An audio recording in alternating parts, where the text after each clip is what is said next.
how it all came about? Why is a wonderful designer from LA suddenly in Brisbane redesigning a 1990s hotel restaurant?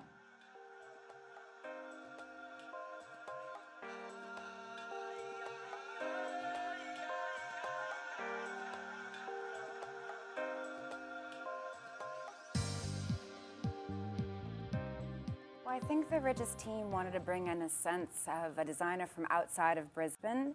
I do love the architecture and the design style here, but notice that it's very architecturally driven.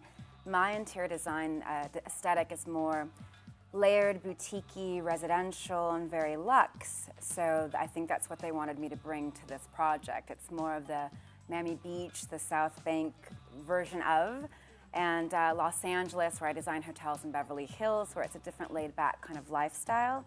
More grab a beautiful cocktail and look elegant by a pool, as opposed to just being in an architectural box that's very aesthetically pleasing, but not so luxe. So I think that's what I brought to the table here for Brisbane. What did you see when you first walked into the site you were to redevelop? When I first walked in, it was very 1990s. I'm sure my grandparents might have been happy back in the day, but it was definitely nothing progressive, modern, nothing cutting edge at all. So I definitely wanted to erase what was here, and I wanted to redefine what people view as a convention center hotel and as a business traveler's hotel. You had quite a large area to play with, but you've managed to get some really beautiful, intimate spaces in there.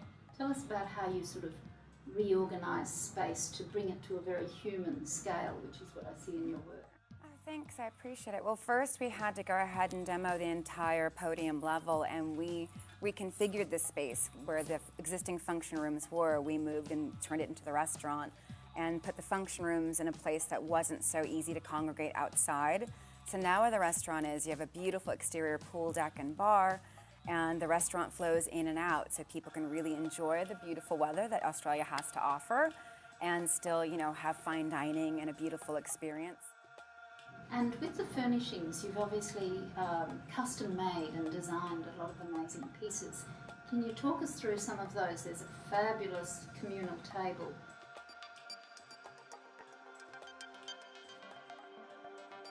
Well, like I mentioned earlier, that I do love to go to firstdibs.com and be inspired by everything amazing and very expensive. So that's where I draw my inspiration from. But as with every commercial project, you do have a budget to work with, so you can be inspired by something, amazing and kind of redefine it and reinterpret it to something more user-friendly. So I did find this beautiful 1970s French brass and onyx dining table in New York, and I photographed it every which way I could and had it made for me overseas, and it's amazing. So, at a fraction of the cost, which is lovely. So that's how we bring in the drama and the highlight and the elegance. And a lot of the furniture here was inspired by things I found from the 60s and the 70s. Werner Panton chandeliers that I love, again, that are very expensive. We redefine them and, bring them into the interior. A lot of the wallpapers that were more residential, I had them remade to be commercial. So there's some really, fun things you can do on a big scale like this of taking something really expensive and redefining it to a more affordable level. There's a lot of brutalist furniture that I'm in love with, which is a lot of metal work. So we did a lot of handcrafted, rusted, and layered metals that we spent a lot of time developing. So I want to share those with you when they're finally here. So the color palette's very simple, very elegant, very chic, very less is more. Just about the layering of patterns is important. And it's a really serene, kind of soothing, very elegant atmosphere. And the feature wall of tiles that you had made in China, I think, the glass tiles are just beautiful. It was a very kind of, not so much arts and crafts, but I was inspired by different periods of that movement. And it was very organic, very lovely, so it was about finding the right scale and the right shape for that giant feature wall, and I think it came out beautifully. But we had to go through about 10 different rounds of hand-selecting blown glass and to finding the right colors to work, because with carpet colors, you get a Pantone box of a million colors to choose for carpet fabric, or what are they called again? Yarns, sorry, the pom-pom yarns. So this homage that you pay to the 60s and 70s, where do you think that comes from? What's that passion in you? You know, I did work with a really fabulous designer when I was an apprentice back in the States. Her name was Kelly Wersler Interior Design, and she brought everything to light for me that was amazing about the 60s and the 70s. But you know, she would walk into a store and see something that was so hideous, she'd take two of them. So it kind of got to the point where I kind of saw the beautiful or the unusual, you know, things exciting and the things that were a little odd and, you know, and different. And sometimes borderline, not the most glamorous thing to look at, but if you reinterpret it and see it in a different light, it does become beautiful. There's a trend in Los Angeles that is just killing me. It's all Edison bulbs and subway tile and reclaimed wood. And a lot of my contemporaries are getting pigeonholed into that's what they do for a living.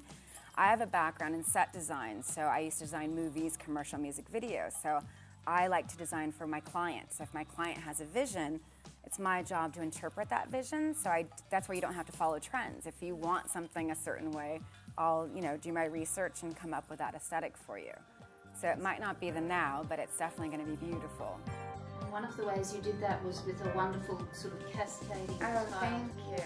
Yeah, when I was traveling in Acapulco, there's some really amazing 70s hotels there.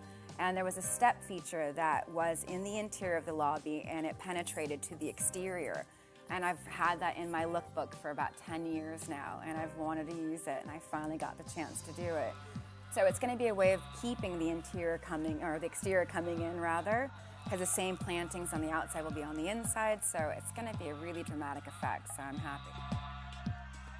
And are those plantings of succulents one of the things you loved also from the 60s and 70s? You know, I own my own little boutique hotel in the desert in California in Palm Springs, and that's a very, you know, dry, temperature environment, so I had to research a lot of succulents and agaves and cactus. So my love for them did flourish over the past 4 years, and when speaking to the landscape architect here in Australia, they said it was the perfect combination, so it was a chance to bring that into my design aesthetic. And really you're like a choreographer, aren't you? That Definitely. You've organised the route through the restaurant. Yeah, it's called programming, and you know, the way I was trained, it's just a classical approach. If you don't program a space, it won't be successful, because no matter how beautiful something is, if it doesn't function, it can't be successful. So I think that was really a good thing we all did together. It took months after months after months of getting the right flow for the space. We're hoping to see more of you in Brisbane and Australia.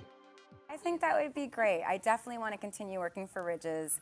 I'd really like to see, you know, the whole hotel envelop and embrace this design aesthetic.